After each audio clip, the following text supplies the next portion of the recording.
রাতের নীরবতায় যখন পৃথিবী ঘুমিয়ে তখন আল্লাহ ডাক দিলেন তার সবচেয়ে প্রিয় বান্দাকে। নবী মুহাম্মদ উঠলেন বুরাকে চড়ে মক্কা থেকে বাইতুল মুকাদ্দাস, সেখান থেকে আকাশের দিকে। 1 আকাশ, 2 আকাশ, 7 আকাশ।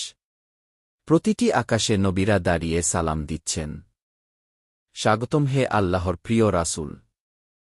আর নবী, তিনি নিজের জন্য কিছু চাইছেন না, তিনি কাঁদছেন শুধু আমাদের জন্য, উম্মতের জন্য। আল্লাহ জিজ্ঞেস করলেন, হে মুহাম্মদ, তুমি কি চাও? নবী বললেন, হে আল্লাহ, আমার উম্মতকে মাফ করে দাও। আল্লাহ দিলেন নামাজ, উম্মতের জন্য সবচেয়ে বড় উপহার।